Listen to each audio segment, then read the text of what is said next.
네, 안녕하세요. 남북역사문화교류협회 교육위원장 박경수입니다. 제가 오늘 이 강의를 맡게 돼서 무한히 영광스럽게 생각합니다. 그럼 강의를 바로 시작하도록 하겠습니다. 제가 강의는 첫 통일국가 고려의 정치체제라는 주제로 강의를 해볼까 합니다. 고려의 정치가 이제 제가 할 오늘 강의 주제입니다. 오른쪽에 있는 이제 지도, 여러분 잘 아시겠지만은 색깔이 이제 세 부분으로 나눠져 있죠. 맨 아래쪽 부분이 후삼국 시기의 영토입니다. 아래쪽 파란색으로 되어 있는 부분, 위쪽 빨간색으로 되어 있는 부분이 고려 시대에 늘어난 고려의 영토입니다. 그 다음에 그러고 보면 오늘날 우리나라 영토는 압록강과 두만강을 경계선으로 해서 지금 우리나라 영토가 되어 있는데, 고려 말 조선 초에 이르게 되면은 함경북도 일부, 백두산을 포함해서 중강진 부분 일부를 빼놓고는 한반도 전체가 고려 영토가 되었다라는 거죠. 그래서 제가 이 지도를 맨 앞에 내세운 것은 고려는 어떤 나라인가? 오늘날 우리나라 민족의 영토로 되고 있는 한반도라는 영토 대부분을 회복한 그런 나라다. 영토를 굉장히 확장해서 회복한. 원래 이 부분이 이제 고려가 물려받은 후삼국 시대의 영토입니다. 그리고 이 부분이 고려가 새롭게 우리 영토를 늘린 부분인데, 대체적으로 3분의 1 정도 영토를 더 늘린 그런 어떤 나라다. 그래서 오늘 강의는 고려가 우리 이 영토를 그렇게 늘린 힘의 배경은 무엇이었을까? 라는 질문을 가지고 여러분 제 강의를 따라오시면 좋을 것 같습니다. 오늘 그 강의 순서를 짧게 얘기하면은, 먼저 고려시대 동아시아 정세를 짧게 말씀드리고, 두 번째로 고려는 어떤 나라인가요? 첫 번째 질문에 대한 답으로서 고려는 고구려 계승국가다. 이렇게 그런 계승국가라는 점에 대해서 살펴보도록 하겠습니다. 그 다음에 두 번째, 고려는 어떤 나라인가? 우리 민족의 첫 통일국가다 라고 고려를 우리는 볼 수 있습니다. 그 점에 대해서 설명드리고, 세 번째, 고려는 어떤 나라인가? 고려는 황제의 나라다 라는 것이 고려 주요한 특징 중에 하나입니다. 그래서 그 부분을 다루도록 이렇게 하겠습니다. 네 번째는, 그럼 고려는 어떠한 중앙정치체제, 정치체제라 하면 정치, 군사체제를 포함하는데, 정치체제, 중앙통치구조와 지방통치체제, 그 다음에 군사체계, 이런 부분이 있는데, 너무 복잡하니까 주로 중앙통치구조를 중심으로 고려의 정치제도를 살펴보도록 하겠습니다. 마지막으로, 그런 고려의 역사적 의의는, 고려시대의 역사적 의의는 무엇일까? 민족사적 의미를 살펴보면서 오늘 강의를 마치도록 하겠습니다. 첫 번째, 고려시대 동아시아 정세가 보면, 고려가 성립된 게 918년에 고려를 건국했습니다. 918년 다 아시죠? 그래서 고려가 멸망한 것은 1392년 이성계가 고려 마지막 왕을 내치고 조선을 세웠죠. 그래서 918년, 그러니까 10세기 초엽이죠. 그 다음에 1392년, 그래서 10세기에서 14세기까지 고려가 존속했다. 그렇다면은 그 시기에서 동아시아는 대체적으로 어떤 나라들이 있었는가? 이런 것을 살펴보도록 하겠습니다. 가장 먼저 살펴볼 건, 당나라가 맨 왼쪽에 있는 이 지도에서 약간 황토색으로 표시된 부분이 당나라의 영토입니다. 당나라는 특이하게 서쪽으로 길쭉하게 영토가 되어 있습니다. 이 당나라가 언제 멸망했냐면 907년이었습니다. 907년에 당나라가 멸망하고, 당나라 멸망한 이후에 중국 대륙은 그야말로 5대 식국이라는 그런 혼란의 분열과 혼란의 시대를 약 70여 년 동안 계속됩니다. 그래서 5대 식국 시대다 이렇게 얘기할 수 있고, 그런 이제 5대 중원 지방을 차지했던 5개 나라 중에서 맨 마지막에 폐자가 된 건 조광윤의 송나라입니다. 조광윤의 송나라. 조광윤의 송나라가 언제 건국되었느냐? 960년. 그러니까 고려보다 약 50년, 40년 뒤에 송나라가 건국되었습니다. 여기서 잠깐 얘기하자면, 우리들은 고려 청자가 보면 송나라에부터 전래되었다라고 이렇게 많이 알려져 있잖아요. 근데 송나라는 960년이고, 우리나라 지금 발굴된 고려 청자는 가장 오래된 것이 951년입니다. 951년. 그러니까 송나라가 건국되기도 전에 고려에서는 청자가 생산되었다는 것이 증명이 됐어요.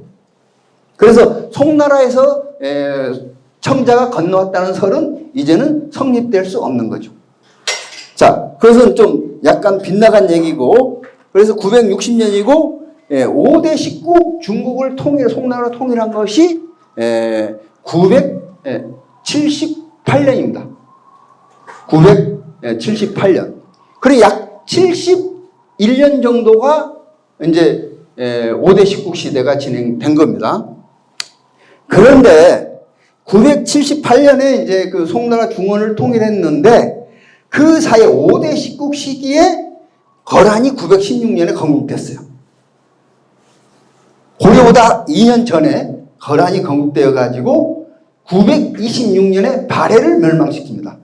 발해를 멸망시키고, 발해를 멸망시킨 데 그치는 것이 아니라 중국이 분열과 혼란 상태에 빠져 있을 때, 여기서 저 위에 보면은 연운 신육주라고 해가지고 저 지도에 위에 녹색으로 되어 있는 부분이 있잖아요. 두 번째 지도. 그게 연운 신육주입니다.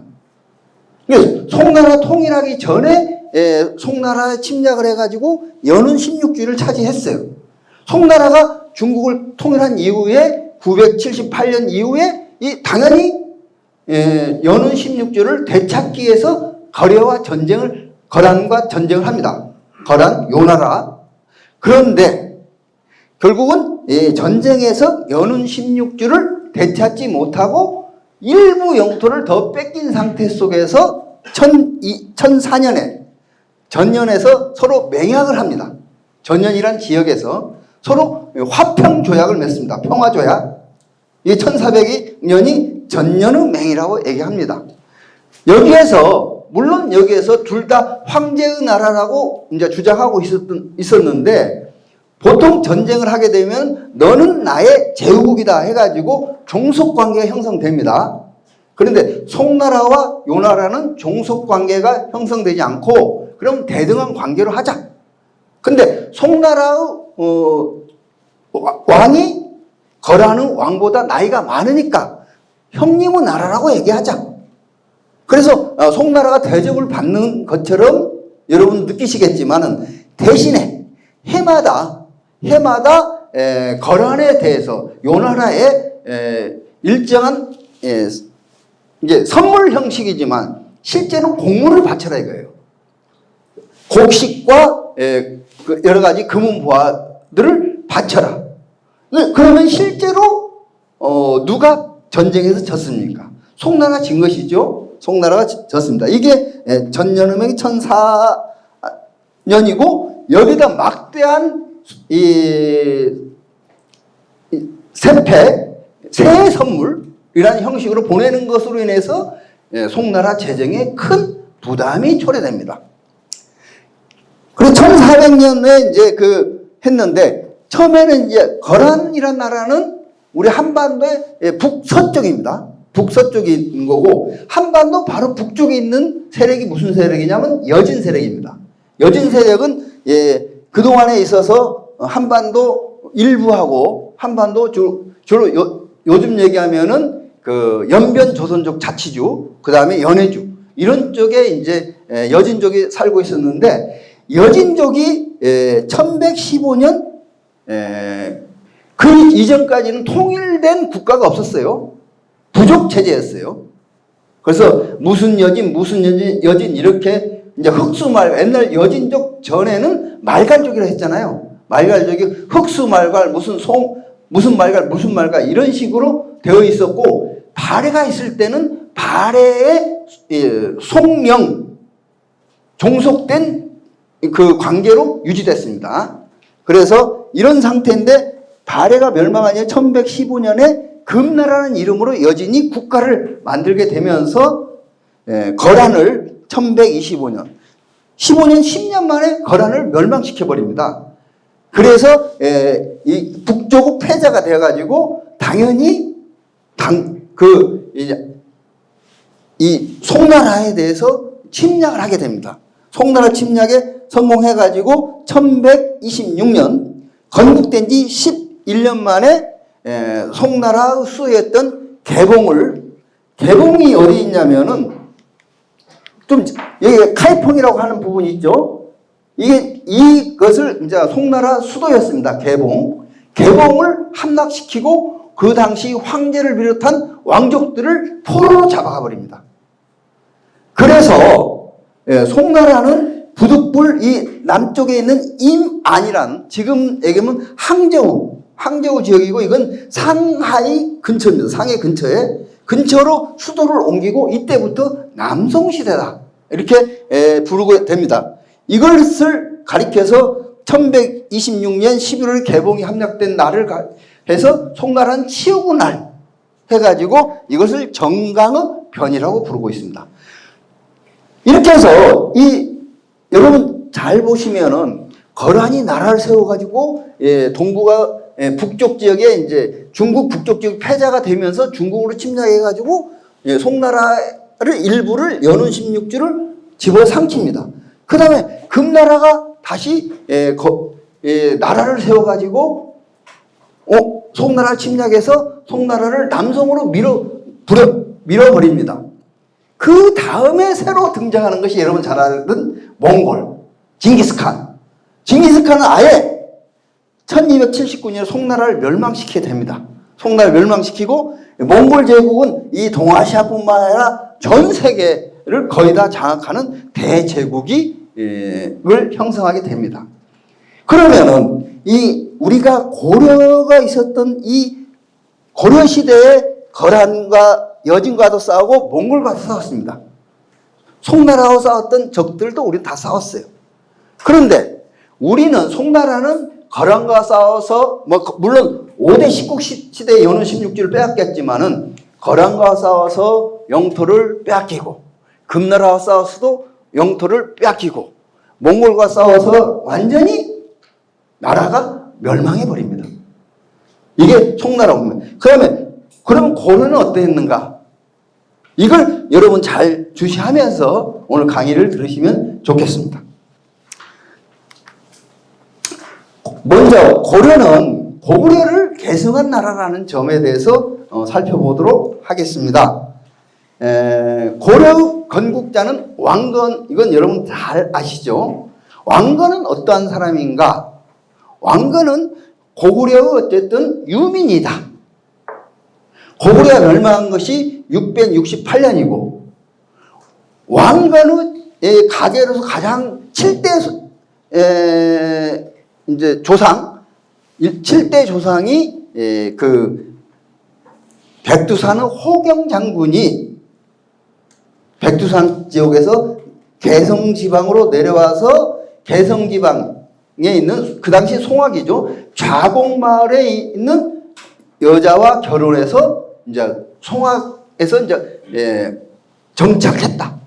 그런데 그 당시 7대 손이라면 되게 한 세대가 30년이라 하면은 한 200년, 왕건이 태어나기 200년 전에 자기 어쨌든 7대 조상이 백두산 내려왔다는 것을 보면은 대개 670년 무렵입니다. 668년 고구려가 멸망했잖아요. 고구려 유민들이 당나라도 싸우고 발해를 건국하는데 일부 사람들은 다시 이쪽 지역, 남쪽 지역으로 이제 내려와가지고 유민으로 내려와가지고 송악에.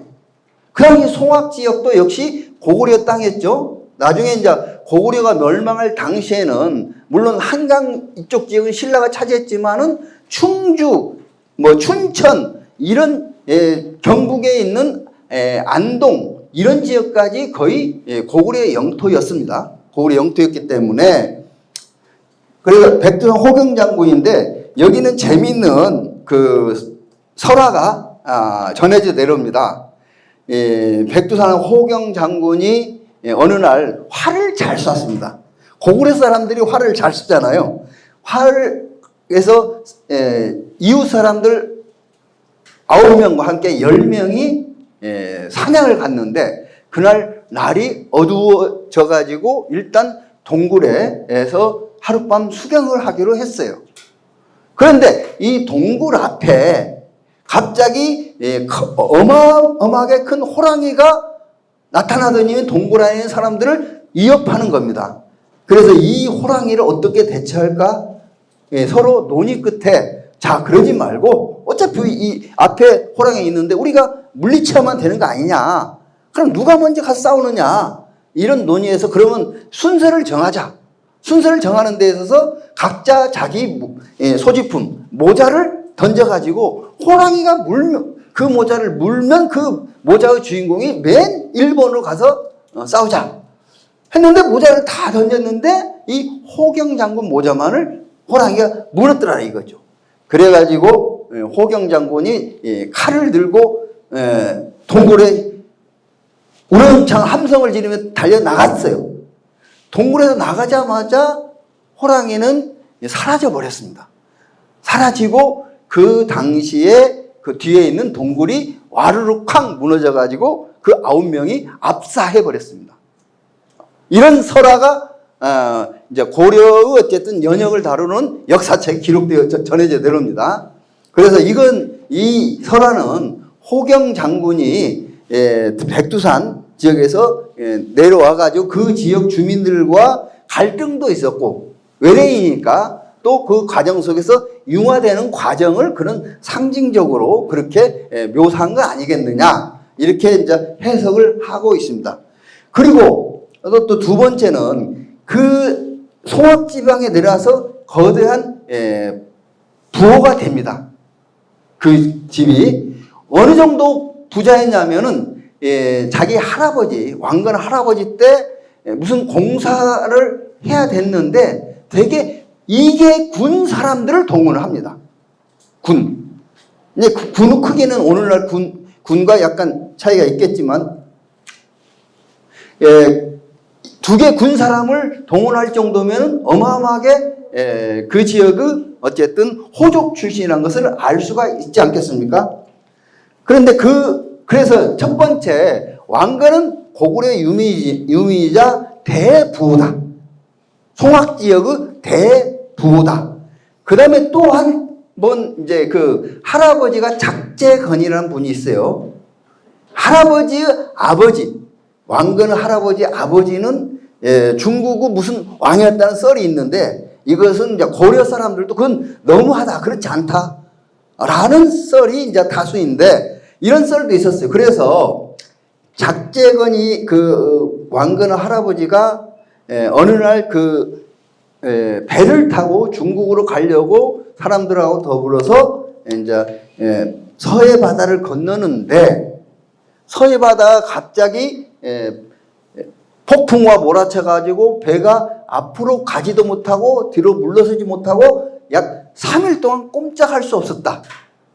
그런데 그때 그 배에 있던 그 점성술사가 이렇게 얘기했습니다. 여기에 고려 사람이 있는데 고려 사람이 이 바다로 이 배에서 내려야만이 이 폭풍우가 멈추고 배가 항행할 수 있다. 이렇게 이제 얘기한 거예요. 그래서 작재근이가 그 할아버지가 용감하게 서해바다 뛰어들었습니다. 서해바다 뛰어드니까 바다 밑에 갑자기 자그마한 섬 같은 거, 돌 같은 게 있어서 거기에 이제 글이 이제 헤엄쳐서 거기에 이제 안착했는데, 그때 갑자기 서해 용왕이 나타나가지고 이런 얘기를 하는 거예요. 자기가 너무 밤마다 머리가 아파서 죽을지어이다. 도저히 살아갈 수가 없다. 왜 머리가 아프냐? 황혼이 될 무렵, 해가 질 무렵은 이 여우가 부처님 모습으로 나타나가지고 무슨 노래를 부르는데 그 노래를 들을 때마다 그러하다. 이렇게 해가지고 당신이 그 여우를 당신이 활을 잘 쏜다 하니까 쏘아 죽이게 되면은 내가 후하게 그것에 대한 답례를 하겠다. 이렇게 이제 얘기를 한 거예요. 그런데 그게 이제 갑자기 이제 부처의 모습으로 나타난다 하니까 실제로 보니까 황혼 무렵에 부처 모습으로 나타났습니다. 사람들이 보면 부처에 대해서 활을 쏜다는 게 주저할 수밖에 없습니다. 그런데 그 용왕이 저건 부처가 아니라 여우다. 여우가 변장한 거다. 이렇게 얘기하니까 용기를 내서 활을 쏘아가지고 그 여우를 죽이는데 성공합니다. 여기 죽이는데 성공하는데 그 서해 용왕은 거기에 대해서 고맙다고 자기의 공주, 용왕의 딸 공주를 작재근한테 아내로 줍니다. 결혼을 시켜서 사위로 삼습니다. 그래서 이런 설화가 또 기록되어 있습니다. 이 기록은 우리가 어떻게 해석해야 될까? 이런 문제에 부딪히게 되는데, 뭐 이 설화라는 것이 어떤 진실을 좀 담고 있지만 그것이 100% 있는 얘기가 아니잖아요. 근데 어떤 상징성이 있는가를 찾아내는 게 중요하다. 그런데 문제는 서해에서 서해 바다를 장악하는 세력, 이게 용왕이잖아요. 그러니까 작재근이라는 거 송악지역, 개성지역의 대부호가, 토지를 미천으로 삼은 대부호가 해상무역하는 해상 세력과 결탁한 거다. 왕건 집안은 그 개성 송악지역은 대분호인데, 또 다른 한편에서는 그 지역에서 무역을 하는 해상무역을 하는 해상무역 세력. 그 당시 해상무역 세력은 어떻게 됩니까? 스스로 어떤 군사적 힘을 갖춘 사람들이 해상무역을 하잖아요. 해군. 그렇기 때문에 해적들이 많이 나타나니까 그거 싸우려면, 이것이 갖는 의미는 예를 들어서 왕건이 궁예의 부하, 태봉국에서 부하로 있을 때 여러분 잘 아시겠지만은 꾀를 내가지고 이제 스스로 제안해가지고, 야, 후백제가 우리가 지금 싸우고 있는데 후백제 맨 뒤에 나주가 있는데 나주를 내가 점령하겠습니다. 해가지고 자기의 해상 무력을 가지고 바닷길로 가가지고 서해 바다를 가지고 나주를 공격해서 나주를 장악합니다. 이게 후백제의 뒤에 맨 뒤에 등 뒤에 이제 태봉 땅을 만든 겁니다. 이것이 후백제와 싸움에서 결정적으로 중요한 역할을 하게 되는데, 바로 이런 것들은 왕건 세력이 해상 세력과 결합되어 있다. 이것을 의미하여 주고 있습니다. 그래서 정리하자면은 왕건 집안이라는 것은 고구려의 유민 집단이었다는 것. 두 번째, 왕건이 918년에 6월 14일 날 쿠데타를 일으킵니다. 궁예를 몰아내기 위한 쿠데타를 일으켜가지고 그날 바로 궁예를 잡지 못하고 그 다음날 궁예를 태봉국 궁전에서 쫓아냅니다. 그래서 쿠데타에 성공하는데 6월 14일 날 쿠데타를 일으키기 전에 왕건의 집에서 쿠데타 모의를 하는데, 그 모의에 참석했던 사람들이 4대 건국 공신이 있는데 신순경, 배현경, 홍유, 복지검. 근데 대부분 이 사람들은 왕건이 고려를 통일하기 전에 되게 전투를 하다가 순국한 사람들이에요. 근데 이 네 사람이 그 당시 쿠데타 모에 참여했던 세력인데, 그래서 4대 공신으로 알려져 있습니다. 그 다음에 이제 이 쿠데타 모에 참여하지는 않았지만은 주요한 공신이 복지겸, 유금필, 채웅, 박수리 이런 사람들이 건국의 주도 세력이었다. 그런데 이 사람들은 어떤 사람들인가? 예를 들어서 신순겸이라는 사람들은 춘천 사람이에요. 춘천 사람. 춘천은 고구려 초기 때부터 고구려 영토였습니다. 그래서 신순겸은 고구려 유민 출신이었다고 봐야 되겠다. 그래서 대부분의 이 사람들 역시 고구려 유민 출신이었다고 추론된다. 그 중요한 이유 중에 하나가 군에다 처음 나라를 세울 때 후고구려라고 칭했습니다. 그러니까 고구려를 기치를 들었다는 거죠. 그러면 이 기치를 따르는 사람들은 대부분 고구려와 인연이 있는 사람들이 모여들었을 것이고, 대부분이 되게 춘천과 뭐 충주와 이런 지역 사람들이 몰려들었고, 경기도 북부, 이런 경기도 북부나 충주나 충주 중원 고구려비가 있는 데잖아요. 그 다음에 춘천, 이런 지역 사람들은 경상도 북부 지역, 고구려 땅이었던 지역에서 지역이었고, 신라가 이제 소위 말하면 백제를 멸망시키고 고구려를 당나라와 함께 멸망시키고 후기 신라 때 한 200년 동안 자기는 고구려 후손이라는 관념을 유지하고 간직하고 살았던 사람들이다. 이렇게 볼 수 있겠죠. 그래서 왕건도 고구려 유민 출신이고 대부분의 건국 공신들 역시가 고구려 유민이라고 봐야 되겠다. 그래서 왕건은 나라 이름을 고려라고 했는데, 이 고려라는 명칭 자체는 왕건이 고려라는 명칭을 만들어낸 건 아닙니다. 그럼 고려라는 명칭이 언제 누가 만들어냈을까? 고구려 사람들이 약 5세기경부터 자기 고구려라는 나라 이름을 약칭으로 고려라고 불렀습니다. 고려라고. 그래서 고구려 때 만들어진 이름이 고려입니다. 고구려 사람들이 스스로를 그렇게 불렀습니다. 그 다음에 이제 고구려 발해가 일본과 어쨌든 무역할 때 쓸 때 이름도 자기는 발해라고 쓰지 않고 고려라고 썼습니다. 고려. 이렇게 좀 봐야 되고, 그래서 왕건은 국시 1호가 뭐냐면은 고구려 고토를 회복하겠다는 것이 국시 1호입니다. 왕건이 나라를 세울 때 정책, 1번 정책이 뭐냐면 나는 고구려의 뜻과 이상을 개성시켜서 고구려 고토를 완전히 회복하겠다. 두 번째는 고구려 정신이라는 게 뭐냐? 고구려는 삼국을, 우리 민족을 통일시키려는 것이 고구려 때 추진했던 정책이었기 때문에 그 정책을 이어받아서 후삼국을 통일하고 결국은 우리 민족의 통일국가를 만들겠다. 그래서 발해가 멸망하기 전에 한 7, 8년 됐는데 발해와 혼인관계도 맺고, 발해가 거란과 싸울 때 지원도 하고, 이런 동족으로서 어쨌든 그런 관계를 유지했는데, 926년에 발해가 멸망하자 맨 처음 한 것들이 발해의 유민들을 포섭하는 것. 그래서 대광현이라고 발해의 태자, 마지막 태자가 대거 한 2, 3만 몇만 명을 데리고 고려로 망명을 했습니다. 태자가 망명했다고 했을 때 수만 명을 데리고 온다고 했을 때 그 수만 명이라는 것이 발해의 지배층들의 핵심들이 다 왔다는 거죠.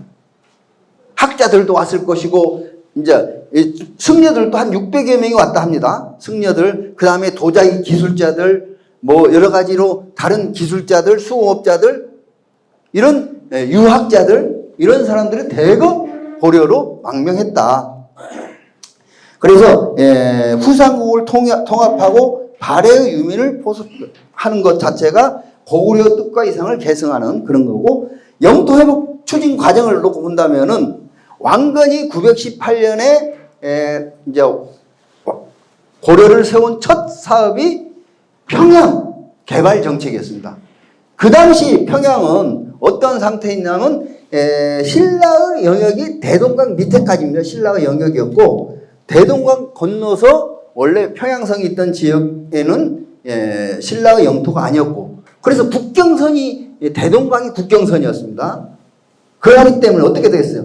평양은 완전히 변경 지역이기 때문에 역사서에 보면은 고려가 평양을 개발할 당시에 이 도시가 완전히 황폐화되어 가지고 집 한 채 없는 황무지로 변한 상태였다 이렇게 묘사가 되어 있습니다. 그래서 폐허가 된 그 평양을 개발해 가지고 자기의 부수도로 삼았다. 그래서 922년에 평양을 부수도로, 여기 평양 개발 가장 중요한 것은 건물을 짓는 것도 중요하지만은 그 남쪽 지방에 있는 사람들을 평양 지역으로 집단 이주시키는 거예요.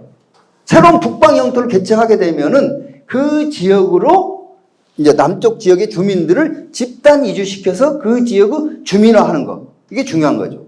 그래서 평양 지역으로 많은 이제 고려 사람들을 집단 이주시켜가지고 922년에는 분사를 설치했다.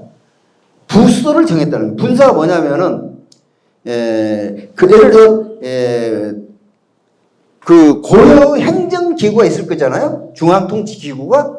거기에서, 지부를 세웠다는 거예요. 왜 왕이, 부수도 평양에 가면은 하루만 갔다 온 게 아니라 몇 달, 한 달, 두 달 거기서 살고 옵니다. 그러면 거기에서 모든 업무를 봐야 되는데 2호 예병형 공이라고 봤을 때 2부 거기도 자그마하지만은 2부라는 건물이 있어야 되고 그래야 2부 상사가 거기서 왕을 보필할 수 있는 거죠. 그래서 왕이 거주할 수 있는 왕궁도 있어야 되고 각 부처가 업무를 볼 수 있는 그런 건물과 시스템이 갖춰져 있어요. 이걸 분사라고 얘기합니다. 예를 들어서 지금 세종의 국회의 분원을 만들겠다. 또 나중에 이제 청와대로 갈지 모르지만은 새 정부 들어와서 그러면 그 세종에다가 청와대 분원을 세워라 이런 얘기 많이 나오잖아요. 이게 바로 부수도 개념입니다. 그래서 평양을 부수도로 922년에 했다.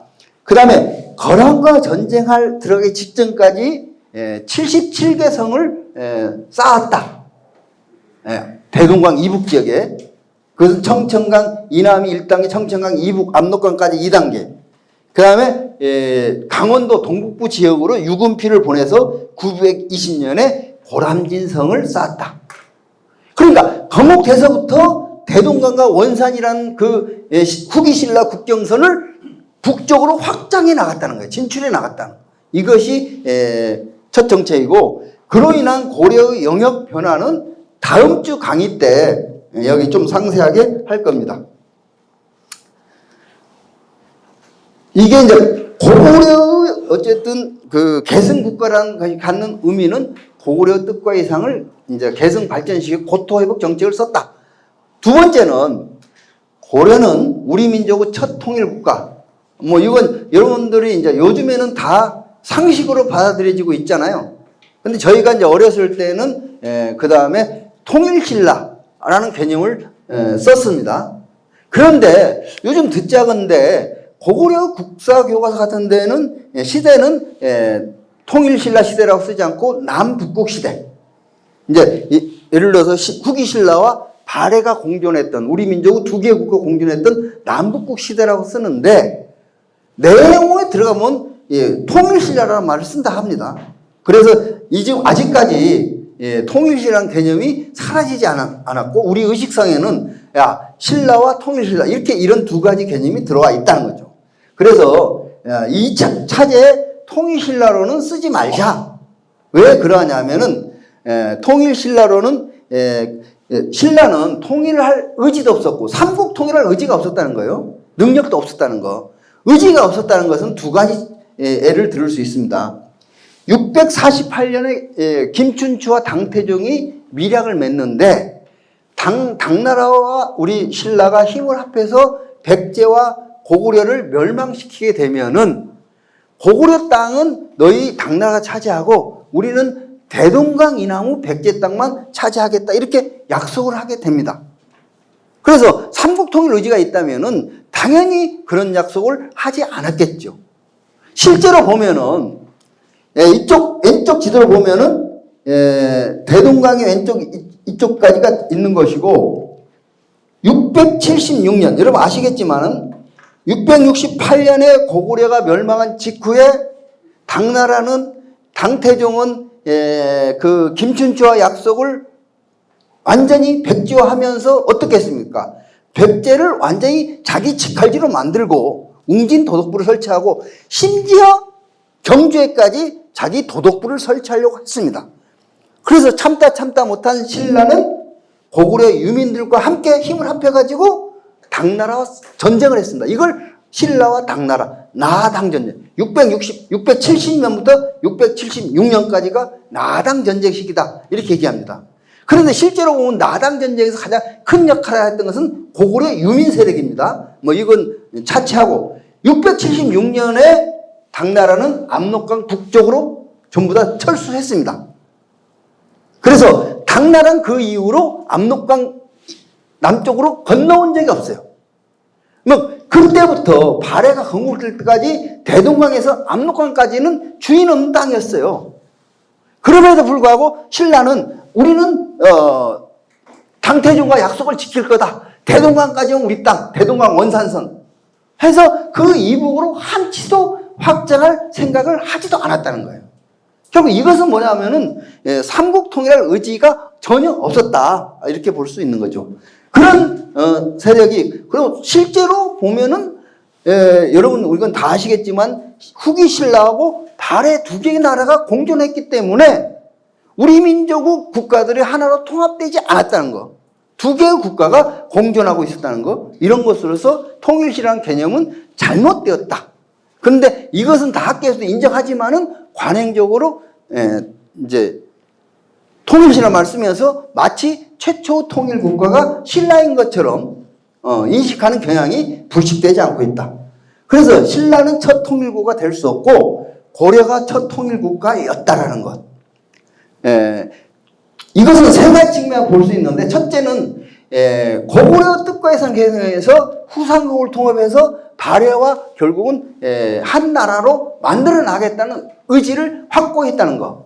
이것이 그 의지가 아까 드러났던 것이 제가 강조했던 것이 바로 왕이 되자마자 먼저 상식적으로 후삼국을 먼저 통일해야 되잖아요. 근데 평양 개발을 먼저 했다는 거예요.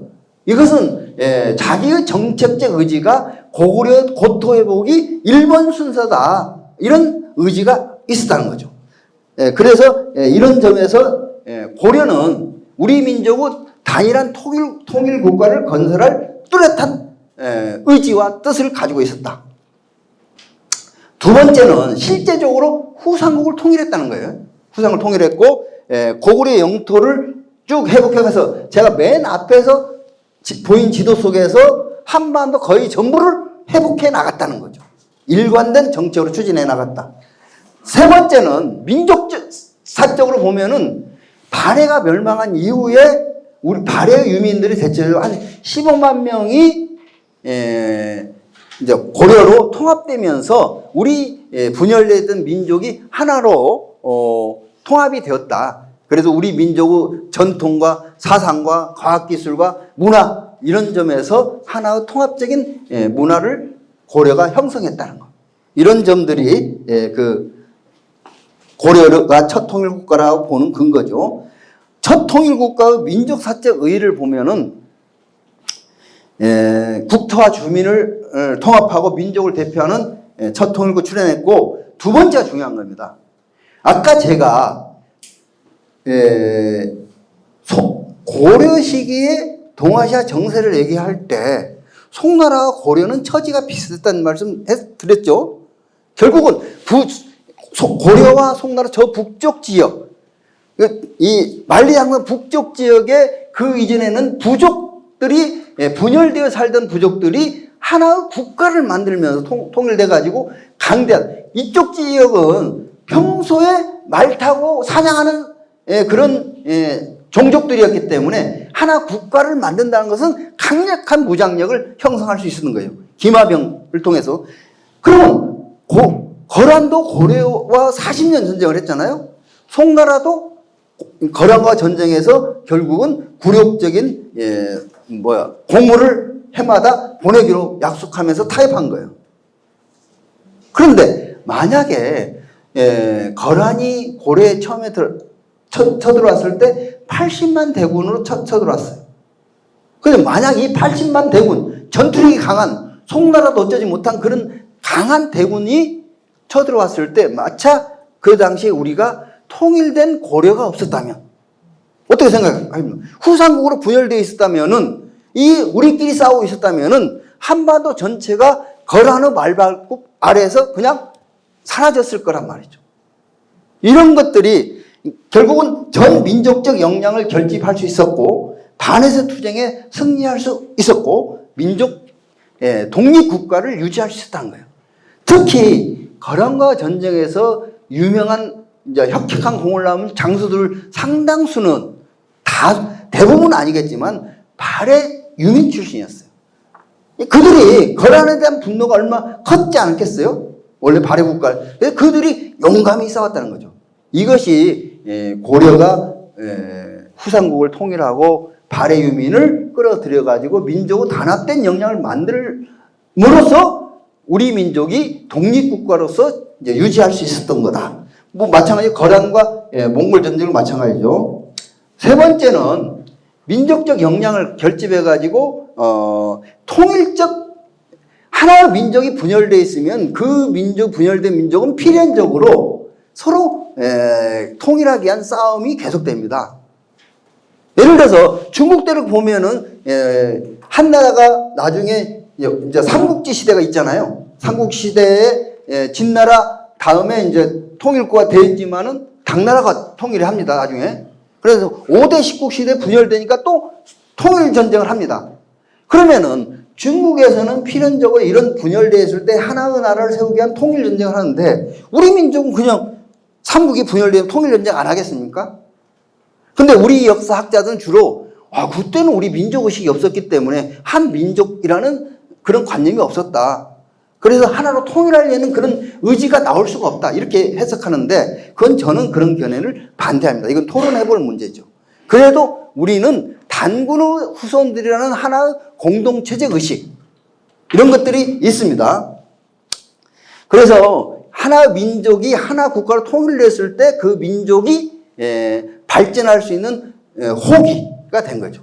중국도 이제 한 나라가 경제와 문화를 발전시켜 그 다음에 당나라가 경제와 문화를 발전시켜서 그 다음에 송나라가 경제와 문화를 발전시켰던 거죠. 분열되어 있을 때는 그 나라 경제와 문화가 발전될 수 없는 거죠. 그러면 고려 시기에 이제 고려 작이라든지 또 팔만대장경이라든가 뭐 여러 가지 이제 금속활자 발명이라든가 여러 가지 이제 문화, 과학, 기술에서 굉장히 발전된 그런 면모를 보여주고 있습니다. 그런 민족적 역량은 결국은 고려가 하나의 민족, 하나 국가로 통합되었기 때문에 가능했지 않느냐. 이렇게 보고 있습니다. 그러면 고려는 이제 세 번째로 황제의 나라라는 점에 대해서 살펴보도록 하겠습니다. 우리 민족은 지금 대개 우리는 조선시대, 이시조선시대 이후에 일제강점기를 거치고 그러고 이제 대개 우리는 후진국 마인드가 강하게 있습니다. 우리는 영토도 작고 대대로 중국한테 사대를 하고 그런 작은 나라. 그래서 해방 이후에도 우리는 후진국이다. 일제 식민지 거치고. 그런 여전히 그래서 최근에 우리가 10대 경제 강국으로 올라서고 후진국에 벗어나서 이제 중진국 선진국으로 왔다. 우리 민족사에 있어서 이런 시기는 없었다. 이렇게들 얘기를 하는데 죄송하지만 이시조선을 제외하고는 우리나라는 대대로 황제 국가였다는 거예요. 황제 국가였다는 거. 예를 들어 여러분 잘 아시겠지만 고려도 황제 국가였고 고조선은 두말할 나위가 없고 그 다음에 발해도 스스로 황제 국가였고 이건 다 공인되어 있는 겁니다. 그러면 고려도 황제국가였다. 황제국가라는 것 자체는 자기 위에 상대하는 나라가 없는 거예요. 하늘한테 천명을 받아서 나라를 세우기 때문에 국내 정책이라든지 모든 것들이 그 나라 독자적이고 자주적으로 판단 결정해서 정책을 세우고 나라를 이끌어 나가는 그런 나라를 황제라고 합니다. 황제국이라고 합니다. 그런데 우리나라는 대대로 동아시아에서뿐만 아니라 세계적으로 조선시대 이전까지는 세계 선진국 톱 5에 들어있었다. 이렇게 저는 생각합니다. 그래서 이 부분 사실인가? 이건 여러분도 고민하고 토론해 볼 필요가 있습니다. 그래서 근데 조선이 우리는 제후국이었다는 것은 스스로 조선이 그렇게 자기를 칭했습니다. 명나라를 자기 상제는 나라 모시는 우리는 제후국이다 이렇게 했는데 그 제후국이라 해서 그렇다면 사람들은 야 제후국이라면은 황제에 종속되어 있는 종속국 아닌가라고 그 생각하는 분도 있어요. 그렇지 않습니다. 제후국이라 하더라도 그것은 주로 외교적 관례상의 문제일 뿐이지. 예를 들어서 세종이 자기 후계자를 독자적으로 이제 왕을 이제 세우게 되면은 그 세우고 이제 명나라에 가서 이제 그 승인을 받는 절차, 외교 절차지. 우리가 누구를 승인해 달라고 했는데 명나라가 안 된다 한 적이 없습니다. 다른 태자를 세워라. 근데 물론 세울 때 이제 조율도 필요하고 이런 것도 있었겠지만 자주적으로 했습니다. 그래서 외교 관례상 그런 그 동아시아의 국제 질서 자체가 그렇게 되어 있을 뿐이지 조선도 역시 독립국입니다. 이시조선도 독립국가였다. 그렇다면은 또 역으로 그러면 황제라는 것은 형식적이고 명목상이고 허울뿐이 아니냐. 오히려 우리가 황제라고 칭함으로써 외교적 중국과 외교적 마찰을 일으키는 식으로 불편한 거 아니냐. 이렇게 생각하시는 분도 있습니다. 그러나 예를 들어서 황제국은 단순한 형식이 아니죠. 어느 민족이라든지 그 민족의 자주적 발전을 위해서는 그 민족 구성원들이 자기 공동체에 대한 인식이 그 나라 발전에서 굉장히 중요한 역할을 하게 됩니다. 공동체에 대한 인식. 우리는 황제국의 신민이다. 황제국의 백성이다. 라고 생각하게 되면은 그 나라 사람들이 자기 국가와 왕에 대한 긍지와 자부심이 가지고 사회 발전도 자주적이고 창조적으로 펼쳐나갈 수 있는 그런 의미가 있다. 이런 것들을 보겠습니다. 그 다음 고려가 황제국인 근거를 좀 대라. 이것은 뭐 지금 대체적으로 다 인정하고 있는데 왼쪽에 보면은 고려와 조선의 제도를 비교했습니다. 첫째, 왕을 부르는 호칭이 고려는 폐하라고 부릅니다. 황제국에서는 폐하라고 부르고 제후국에서는 전하 이렇게 부릅니다. 두 번째는 자기 왕위 계승자를 흔히 말하면 조선에서는 세자저하 이렇게 세자저하. 그러면 고려는 태자전하 이렇게 부릅니다.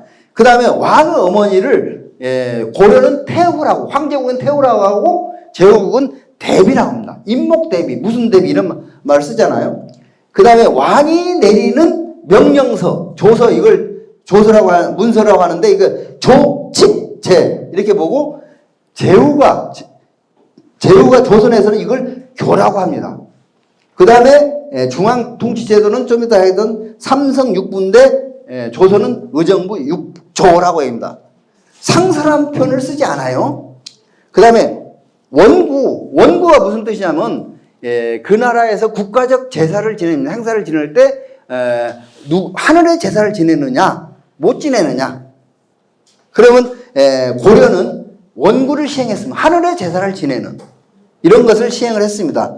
고려가 하늘의 제사를 지내는 행사 이것이 팔관해라는 겁니다. 하늘의 제사 지내는 하늘신, 산신, 그 다음에 물신 여러 가지 신인데 이때 여기서 보면은 왕이 황제 누런옷을 입고 나타납니다. 이게 팔관의 모습을 그려놓은 건데 이렇게 돼서 하늘의 제사 지내는 행사가 있고 이 아래 그림은 예, 고려의 어쨌든 개성에 있는 고려의 왕궁. 이게 지금 존재하고 있는 건 아닙니다. 그렇다고 상상도도 아니에요. 여러 가지 왕궁터에 기초해서 여러 기록을 해서 복원해 놓은 그림입니다. 복원도라고 얘기합니다. 복원도. 여기서 주목할 만한 것 같은 황제국이기 때문에 여기서 올라간 높은 단을 쌓습니다. 단을 높이. 그 다음에 두 번째, 여기 문이 있는데, 우리가 광화문에는 이 정도, 문이 5개인데 2개는 문이 없습니다. 문 3개밖에 없습니다. 이건 제후국. 여기는 문이 5개입니다. 이게 황제국. 이런 거고.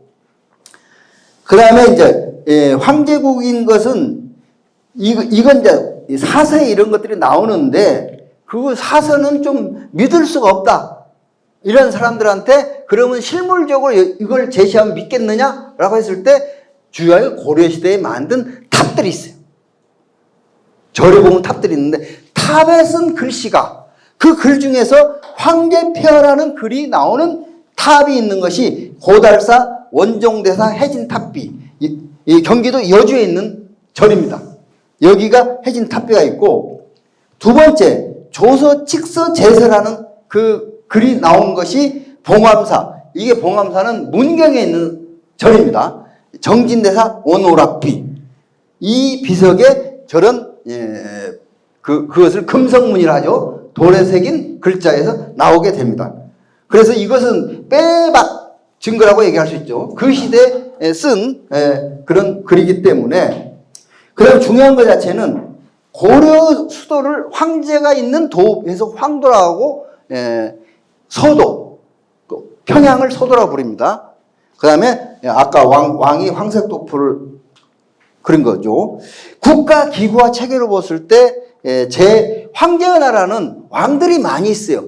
뭐 태자도 무슨 왕이고 또 황제의 아들들은 전부 다 무슨 왕. 중국 그 사극을 보면 그렇게 많이 나오잖아요. 그 황제의 아들들 또는 황제의 동생들 이게 전부 다 왕의 어쨌든 직위를 받습니다. 제왕과 제후를 두었다. 그 다음에 훈작제도. 예를 들어 훈작제가 뭐냐면은 자기라는 것이 있습니다. 백작, 공작, 후작 이런 자기제도는 황제국 나라에서 있고 3사 3공제 이건 좀 이제 어려운 거기 때문에 결국은 황제의 스승들을 가리켜서 3사, 태사, 태부, 태부라고 부릅니다. 그 다음에 태자의 스승을 태의, 사도, 사공. 그래서 3사 3공제. 그래서 이렇게 보고 있고 연호를 제정해서 사용한다. 이런 것들이 아까 8관의 모습이고 이쪽은 이 고달사 원종대사 해진탑이. 지금 이 부분이 완전히 무너져 가지고 이 부분은 탑이 있는 부분들은 지금 국립박물관 가 있고 절에 가면 이 아랫부분만 지금 남아 있습니다. 아랫부분만 남아 있습니다. 그 다음에 이것은 봉암사 정진대사 원오라피 문경에 있는 것. 여기에 이제 금성문에 그런 증거들이 나온다. 그래서 고려는 황제의 나라다. 이렇게. 자, 이 부분 보면은 고려 악지에 이게 자기 폐하, 황제 폐하를 우러르면서 쓴 글들이 노래 악지라는 게 노래 가사를 적은 글이에요. 여기에 나온 거라는 것, 이런 것들이 나와 있습니다.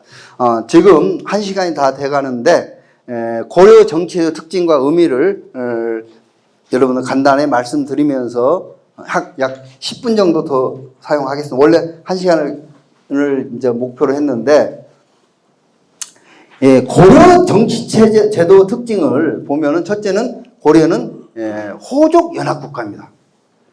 호족연합국가라는 개념에 대해서, 일부에서는 호족연합국가인가 아닌가 이게 문제가 여기에 포인트를 맞춰서 지금 우리 학계에 논쟁이 되고 있어요. 일부 사람은 호족연합국가 맞다, 아니다. 그런데 여기에서 포인트는 연합국가인가 아닌가 이것이 아니에요. 신라, 후기 신라 때와 고구려 이런 삼국시대와 무엇이 다른가? 호족이란 것은 지방 출신 그 지역의 부호나 귀족들이잖아요. 그런데 중앙 정치를 좌우했던 세력은 그 이전에는 중앙 귀족이었어요. 여러분 다 아시겠지만은 신라는 골품제도, 골품 제도라는 것 자체가 중앙에 있는 주요한 어쨌든 국가기구 책임자들은 성골, 진골 이 사람들이 다 장악한 거예요. 그러니까 지역 출신은 중앙 정치 무대에 참여할 수 있는 통로가 막혀 있습니다. 그럼 고구려는 어떠한가? 고구려는 어떠한가냐면 오부 체제라고 얘기할 수 있잖아요. 오부 체제. 그래서 오부 귀족들이 다 중앙 통치 기구의 책임자가 다 돼가지고 중앙 정치 지역 출신들은 중앙 정치 무대에 참가할 수 있는 통로가 없었던 거예요. 이렇기 때문에 후기 신라에 들어와서 지방에 있는 호족들이 성장하게 됩니다. 그러면서 혹시 여러분 잘 아시겠지만은 후기 신라에서 농민 반란과 더불어서 각 지역 호족들이 국가 신라 중앙 정부에 반기를 들면서 수없이 많은 지역들이 이제 반란의 시대로 차지하면서 이것이 후삼국으로 정립됩니다. 이것은 어떻게 보면은 지역 귀족들의 지역에 있는 호족들이라 하죠. 귀족이란 개념 자체가 중앙 정치 무대에 쓰는 개념이기 때문에 호족들이 이제 성장해가지고 중앙 정부에 대등한 그런 권력과 능력을 확보하면서 중앙 귀족과 대립 갈등을 빚었던 거죠. 고려 왕건은 바로 이런 지방에 있는 호족들을 통합시키는 역할, 이런 역할을 했고, 그래서 결국은 결혼 왕건의 처가 28명이잖아요. 29명인가 28명인가. 이거 자체가 그분이 성욕이 많아서가 아니라 결국은 지방 호족들을 결혼제도, 그 다음에 사신관 제도, 기인 제도 이런 같은 제도를 통해서 중앙 정치 무대에 참여시키고, 그래서 이것이 나중에 이제 과거 제도로 발전하면서 각 지역의 중앙 관료가 되는 통로가 각 지역까지 확장되는 출발점이 호족연합체제에서부터 시작된다. 그래서 호족연합국가가 지역 호족들이 왕권을 능가하느냐 마느냐, 이걸 지금 우리나라 학계에서 보면 바로 이런 것을 두고 호족연합국가가 아닌가, 이런 것들을 지금 다투고 있더라고. 보니까 일부의 호족연합국가가 아니다. 왜냐하면 왕권이 더 위에 있었던 것은 사실이다, 이렇게 했는데, 그런 접근이 아니라 중앙의 주요 귀족 관료들이 바로 중앙 출신, 중앙 출신도 하나의 왕의 핏줄 세력들이 전부 다 독식하는 이런 시스템에서부터 지역에 성장한 귀족들이, 호족들이 중앙 정치의 어쨌든 주요 관료가 되는 그런 사회체제로 갔다, 이런 거 이렇게 보고, 그 다음에 고려 정치제도는 이제 호족연합국가, 두 번째는 후기 신라나 태봉의 제도를 이제 계승했지만은 왕건이 918년에 이제 태봉을 무너뜨리고 고려를 세웠죠. 6월 16일 날 고려 이제 궁예를 내쫓고 왕궁을 차지했어요. 6월 15일 날. 그런데 이때 12개의 이제 중앙 부채를 발표를 했어요. 그런데 그 12개 중에서 쿠데타 직후 12개 중에서 6개만, 4개는 태봉 제도를 광평성을 빌어서 이어받았고 2개는 후기 신라 제도를 차용했어요. 나머지 6개는 후기 신라나 태봉에 없었던 부서들을 설치했다는 거예요. 고려를 건국한 주체 세력들이 자기 자신들이 생각할 때 이런 제도를, 새로운 중앙 부채를 많이 만들어냈다, 이런 거죠.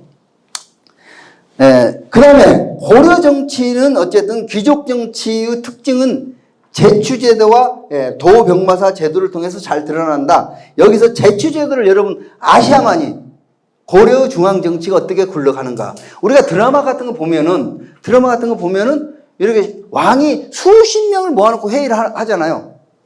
쭉 해서. 그런데 이런 왕과 갖는 회의에 참여할 수 있는 인원이 극히 제한되어 있다는 거죠. 고려 같은 경우는 제추는 재상이라는, 흔히 말하면 장관급이라는 얘기예요. 현대적 장관급으로서 국가 주요 회의 멤버 참여할 수 있는 자격증을 갖는 사람이 제추인데, 제추는 재신과 추밀이, 재신은 뭐냐면 앞에 보면은 중서문화성의 이제 1급, 2급, 3급 관료. 거기서 이제 1품, 2품, 3품이라고 얘기하나? 그러니까 중서문화성이 이제 여기서 보면은 한 5명 정도가 재신입니다. 그 다음에 주밀은 여기 중추원이 있는데 중추원이 고급 관료들 6명. 그러니까 중앙 정치 무대에서 왕과 어떤 회의라는 국가 의사결정을 할 수 있는 그런 모임에 참석할 수 있는 멤버가 11명이나 12명으로 국한되어 있는 거예요. 이것이 제추제도다.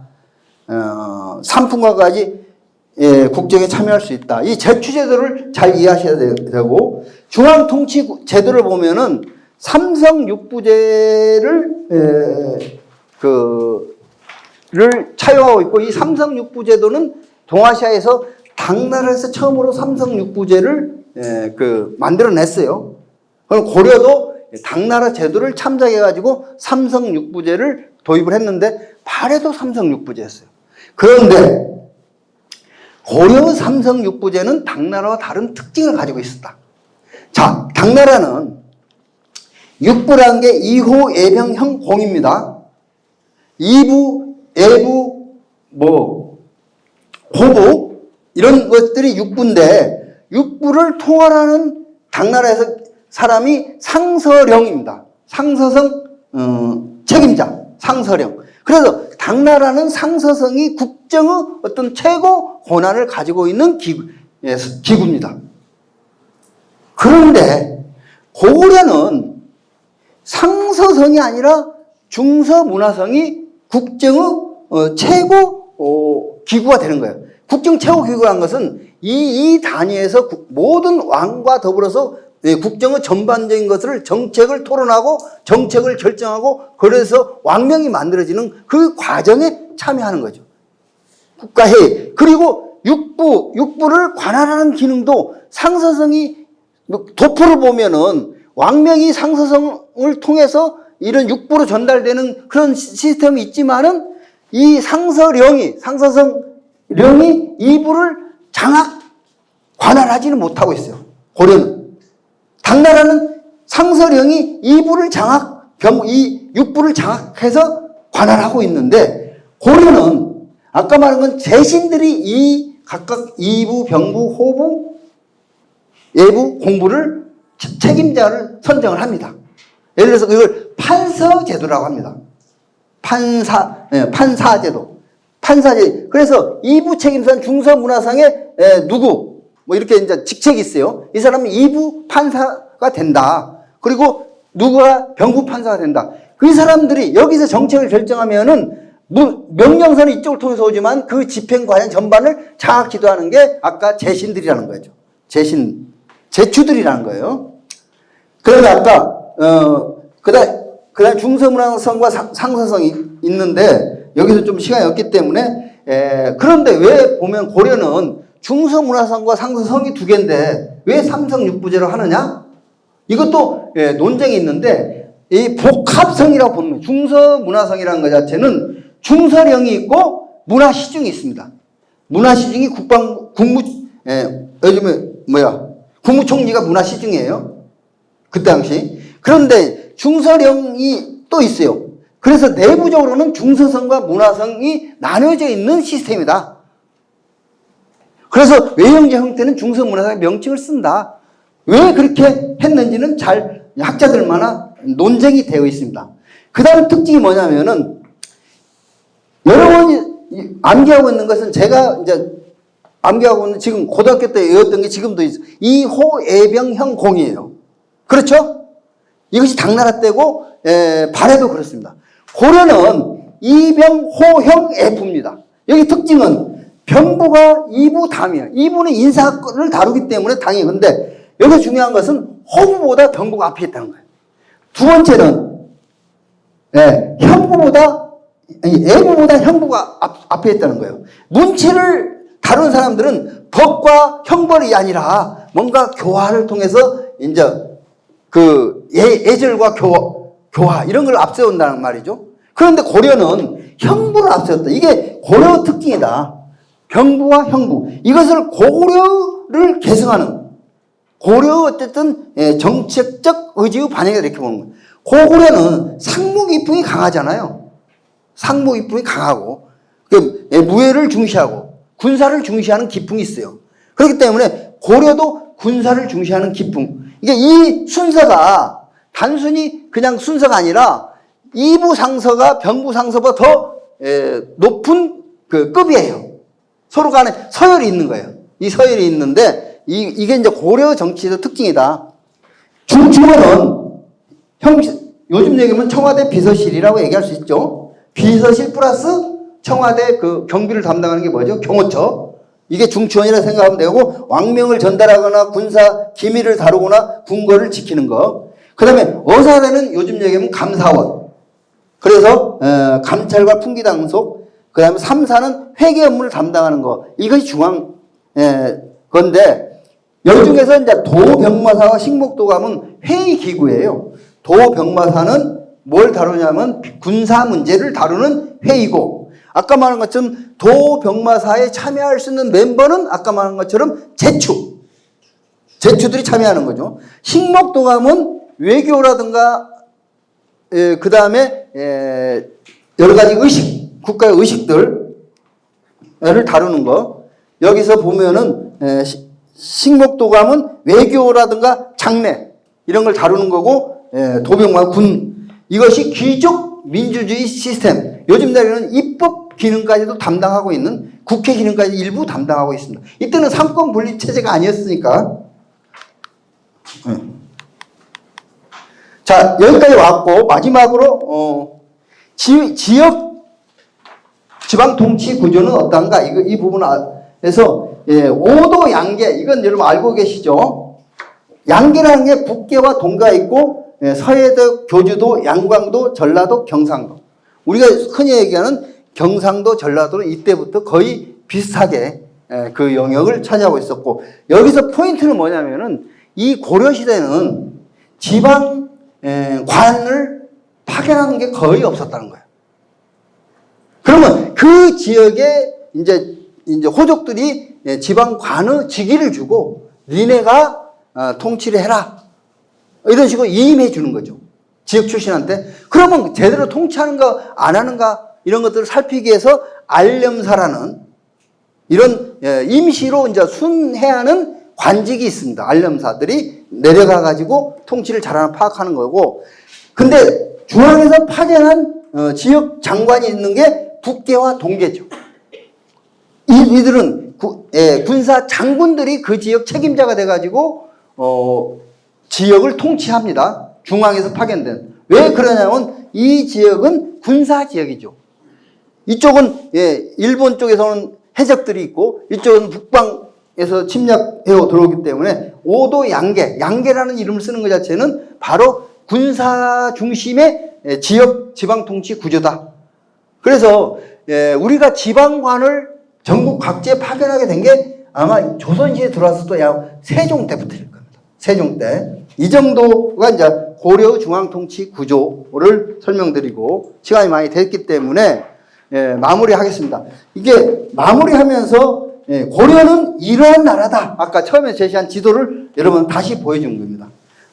고려는 결국 아까 이러이러한 세 가지 특징을 가지고 있었기 때문에 자기 나라 영토들을 부단히 늘려나가는데 힘을 쏟았고, 그 결과로 한반도 거의 전체가 우리 땅으로 회복된 그런 민족사적인 어쨌든 업적을 남긴 나라가 고려다.